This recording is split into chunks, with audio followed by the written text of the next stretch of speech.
이번 시간에는 안전공학 개론에 대해서 한번 알아보도록 하겠습니다. 안전공학 개론이라고 하는 것은 우리가 사업장에 안전을 하기 위해서 우리가 재난 관리를 하죠. 할 때 보통 우리가 사업 현장에서 보면은 크게 산업 안전 쪽이 많이 필요한 분야가 모든 사업장이 다 필요하지만 안전사고가 많이 일어나는 현장이 많이 필요한 거겠죠.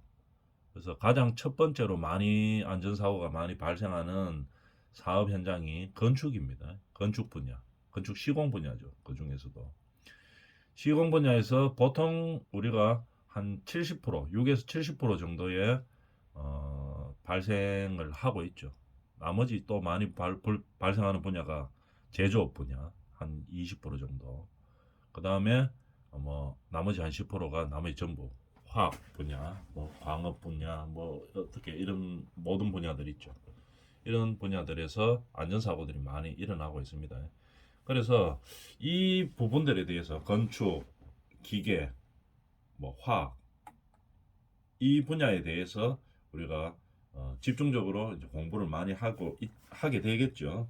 산업안전사고가 가장 많이 발생하는 분야이기 때문에 그렇게 우리 예를 들어서 자격증 시험도 그쪽에 대한 예방 대책, 그 분야에 대한 예방 대책 이런 것들이 많이 나옵니다.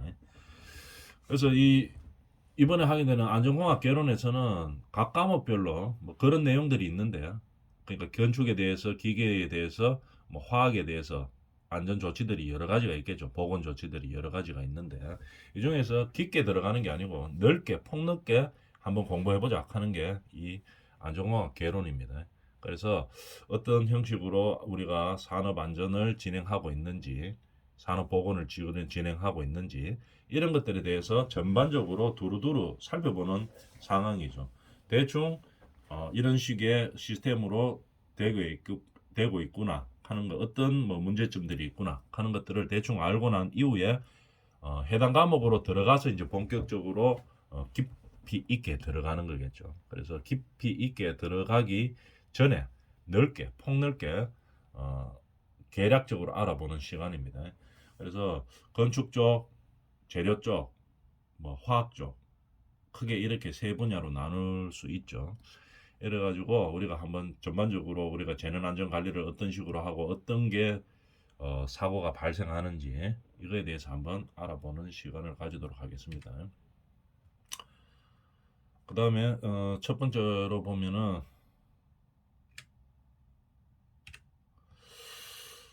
그럼 우리가 재난과 재해의 개념, 강론이니까 이 개론이 강론이 아니고 개론이죠. 그래서 일반적으로 알아야 되는 내용들을 폭넓게 이제 설명하는 시간입니다. 한번 같이 알아보도록 하겠습니다. 재난과 재해의 개념. 우리가 재난하고 재해 이런 말을 많이 쓰죠. 사회 재해라든지 사회 재난이라든지 이런 말을 많이 씁니다. 인재라든지 이런 말 사고 나면 많이 쓰죠. 그러면 정확한 용어 정리를 알고 있어야 되겠습니다. 그래서 우리가 한번 알아봅시다. 정의는 재난과 재해를 이제 구분하는 거죠. 재난은 국민의 생명, 신체, 재산과 국가에 피해를 주거나 줄 수 있는 것을 말하는 것입니다. 그걸 갖다 재난이라고 이야기합니다. 그 다음 재해는 뭐냐면 재난과 안전관리 기본법에 따른 재난으로 발생하는 피해를 재해라고 이야기합니다. 그죠? 국민의 생명, 신체, 재산과 국가에 피해를 줄 수 있는 것을 뭐라고 한다고? 재난이다 이 말이죠. 재난 상황이다 이렇게 이야기하죠. 우리가 보통 어떤 상황이 발생했을 때 지금은 국가 재난 상황입니다 이렇게 이야기하죠. 국가에 피해를 주거나 줄 수 있는 상황을 갖다가 재난이라고 이야기합니다. 재난. 그 다음에 그 재난으로 인해서 발생했는 피해를 재해라고 이야기하는 거겠죠. 이렇게 용어 정리를 해보면 되겠습니다. 그럼 재난은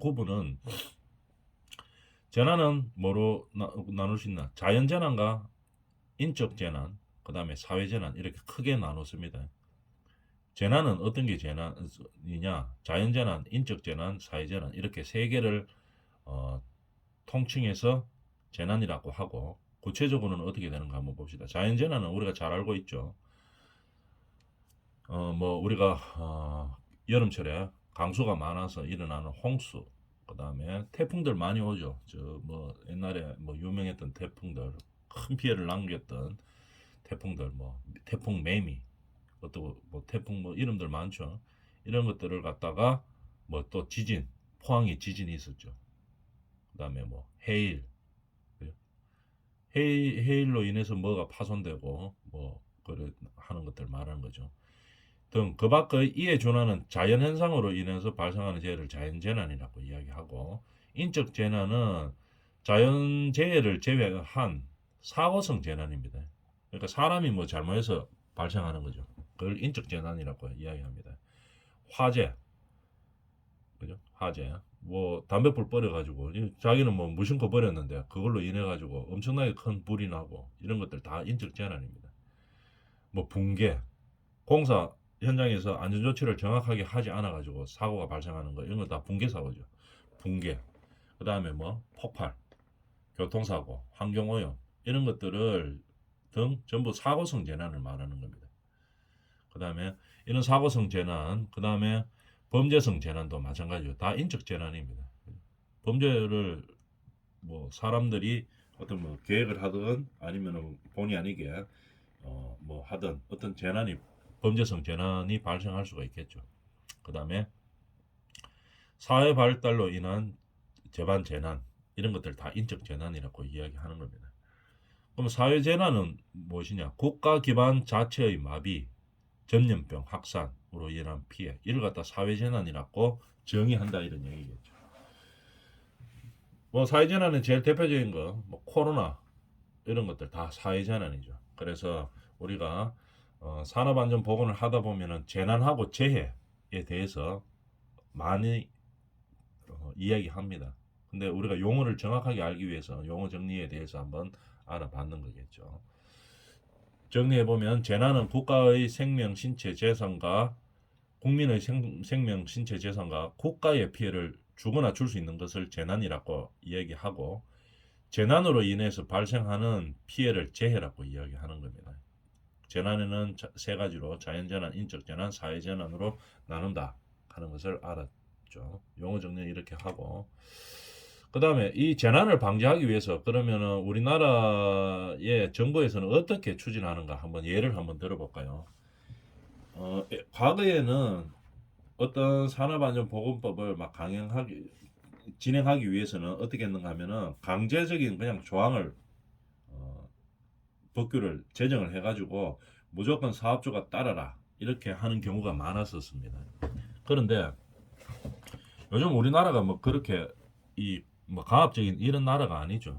그래서 그렇게 강제하는 것보다는 어떻게 하느냐, 스스로 따라올 수 있게끔 법규를 개정합니다. 그런 방법에는 어떤 방법이, 여러 가지 방법이 있겠지만 지원금을 준다든지 이렇게 하면, 안전 체계를 이렇게 강화하면 우리가 정부에서 이렇게 지원을 해주겠다, 또는 아니면 뭐 이런 특혜를 주겠다, 이런 지원책을 많이 쓰는 경우가 있습니다. 물론 이 지원책을 다 쓸 수는 없으니까 그냥 꼭 필요한 부분들은 법으로 강제를 하지만, 법으로 강제를 하지 않고 스스로 사업주들이 따라올 수 있게끔 법 개정을 많이 합니다. 그게 이제 최근 추세죠. 우리나라도 이제 자꾸 선진국이 되다 보니까 무지막지하게 뭐 법을 만들어 가지고 무조건 따라라 이렇게는 잘 안 합니다. 그래서 어떤 유인책이라고 하기는 좀 그렇고 지원책이라고 이야기하면 되겠죠. 그죠?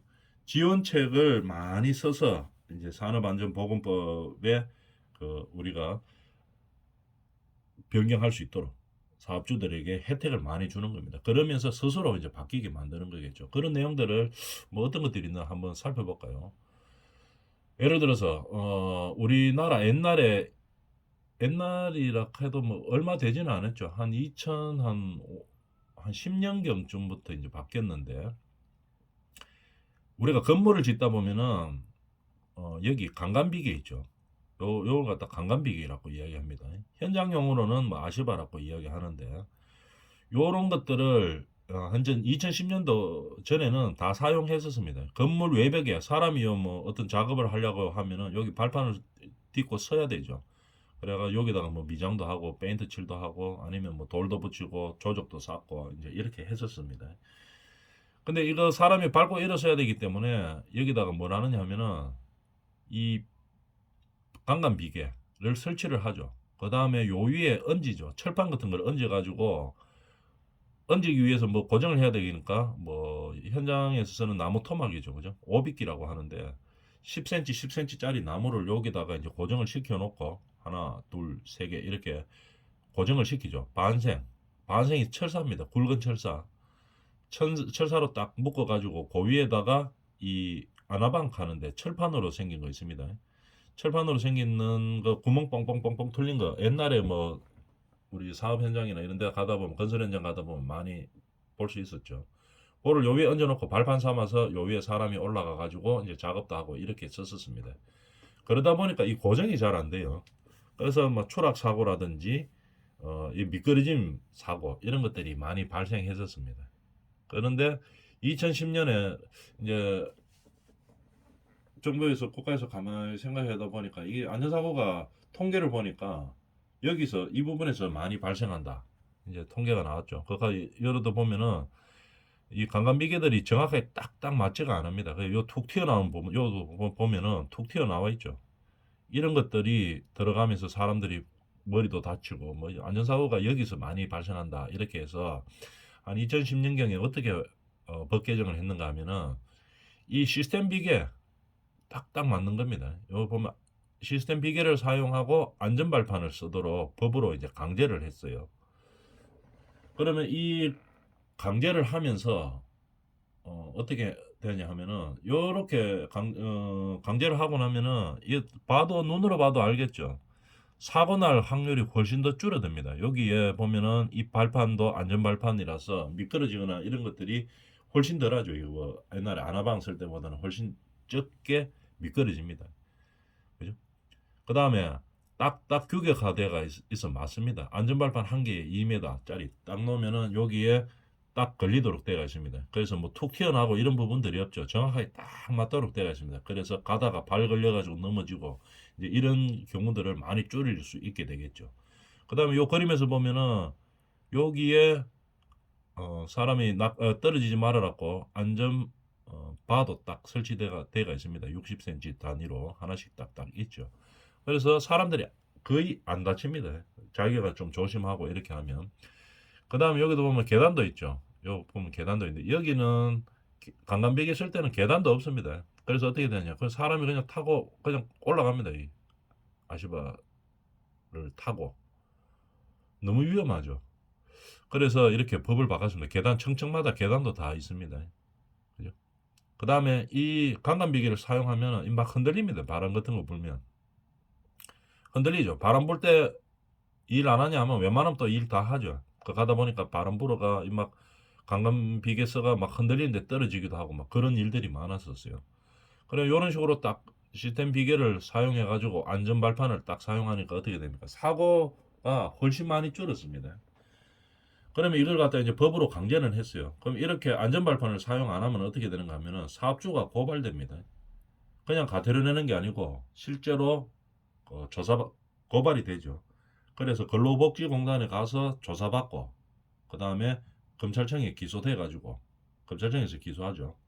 기소한 다음에 물론 검찰청에서 조사 한 번 더 받을 수도 있지만 기소되어서 법원 가서 이제 재판 받습니다.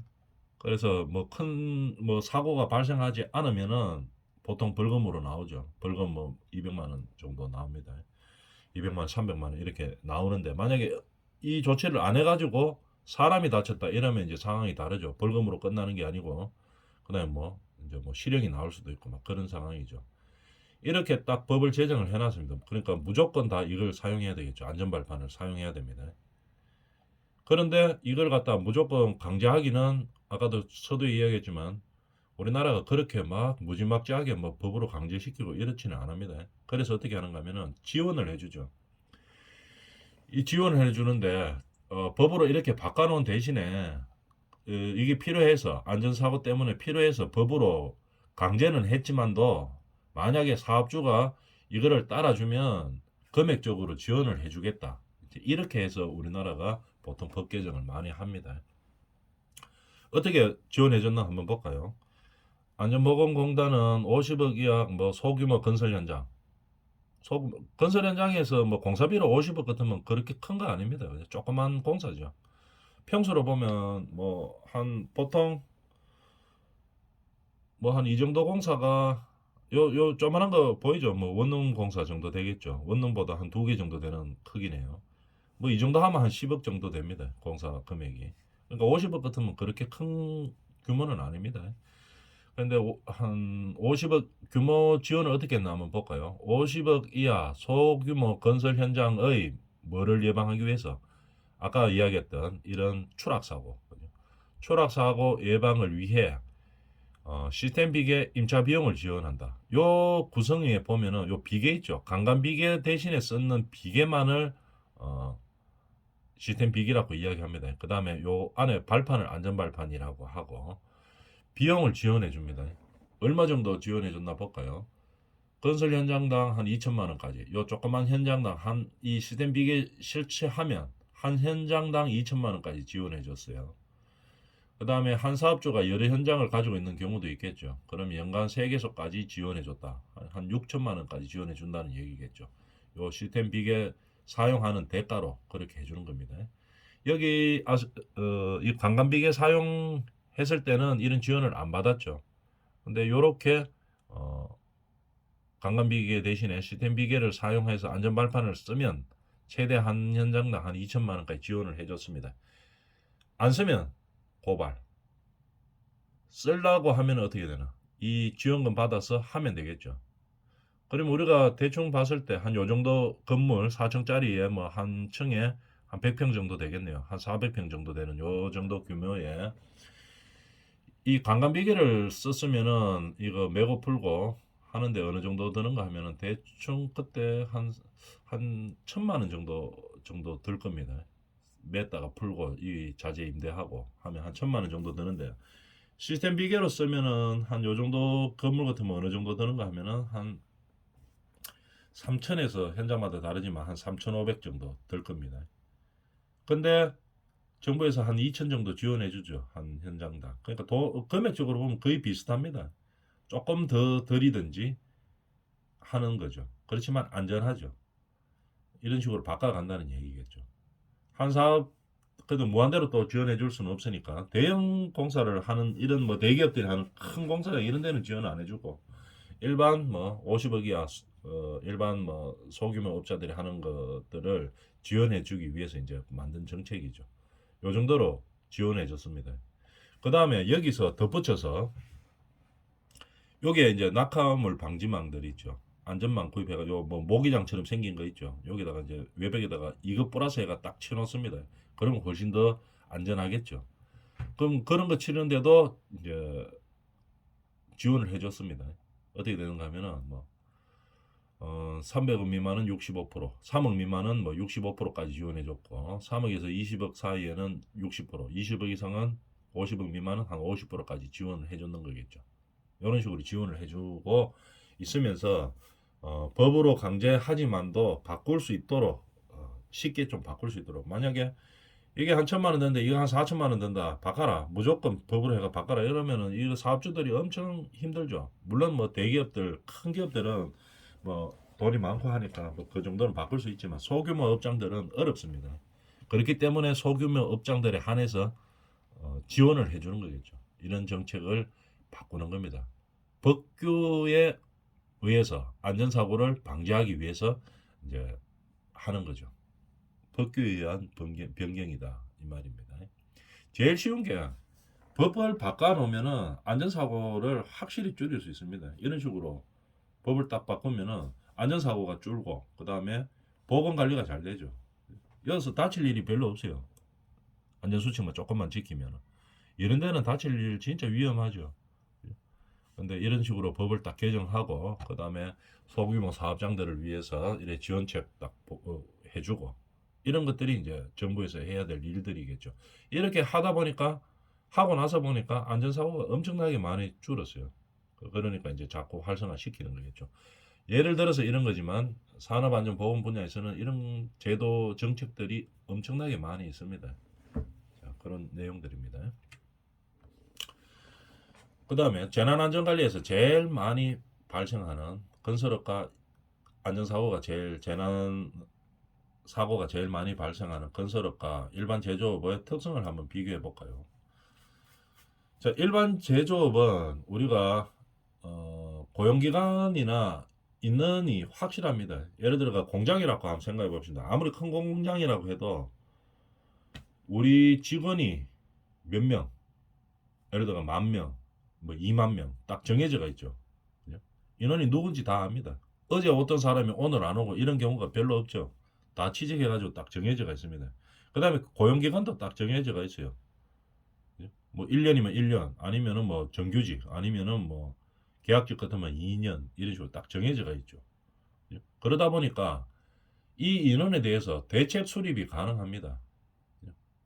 인원이 몇 명인지 정확하게 알고 누가 오는지 정확하게 알고 이 사람이 얼만큼 일하는지를 알기 때문에 대책 수립이 쉽죠. 그 다음에 안전관리하는 것이 단순합니다. 왜냐하면은 아무리 큰 공장이라고 하더라도 자기가 이 근로자들이 하는 일은 딱 정해져가 있어요. 오늘 제조업은 오늘 이 일하고 내일 저 일하고 그 다음날 또 다른 일 하고 이런 경우가 별로 없습니다. 자기 하던 일만 계속 하죠. 그렇게 하니까 안전관리를 세우기가 쉽습니다. 제조업은 아주 간단하죠. 그런데 이 반면에 어떻게 되는가 하면은 이 건설업은 어떻게 되는가 하면은 고용기간이 불확실합니다. 그 다음 인원도 불확실해요. 오늘 왔던 사람이 내일 안 오고 현장 다 그렇죠. 건설 현장. 오늘 왔던 사람이 내일 안 오고 뭐 내일 왔던 사람이 내일 모레 뭐 또 안 올 수도 있고 막 그렇습니다. 그 다음에 오늘은 100명 들어오고 내일은 500명 들어오고 공사 양에 따라서 막 그렇죠.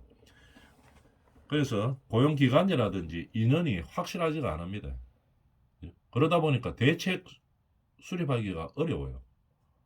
왜냐하면 뭐 정해진 인원에 정해진 기간 동안 온다 이러면은 대책 수립하기가 좀 쉽죠.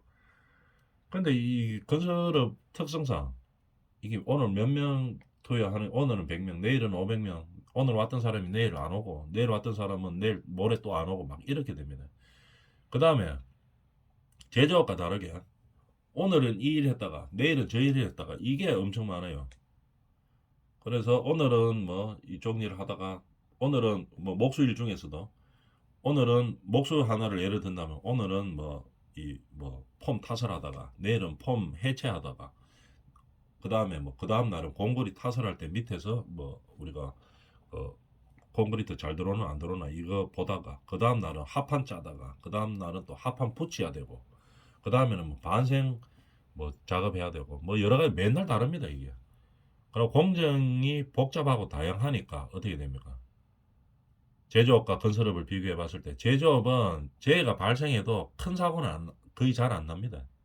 뭐 예를 들어 뭐 폭발을 했다 이러면은 큰 사고가 나겠지만 그거 이외에는 화재, 폭발 이런 거 아니면은 일하는 과정에서는 재해가 큰 재해가 안 일어납니다. 그런데 건설업은 중대재해가 많이 발생하죠. 그러고 규모도 많이 큽니다.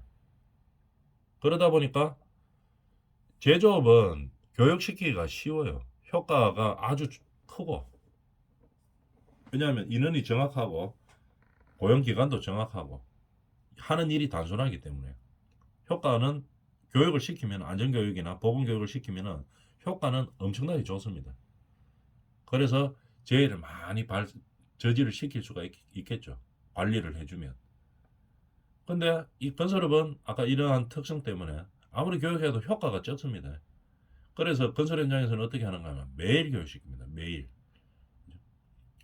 아침에 시작하기 전에 보건체조 시작하죠. 보건체조하고 뭐 몸 풀고 그 다음에 뭐 안전 체크 다 합니다. 보건관리자들이 가서 다 하죠. 보건관리자들이 보는 앞에서 어떻게 하라 그렇게 해가지고 다 뭐 안전상 문제가 없는지 보건상 문제가 없는지 다 합니다.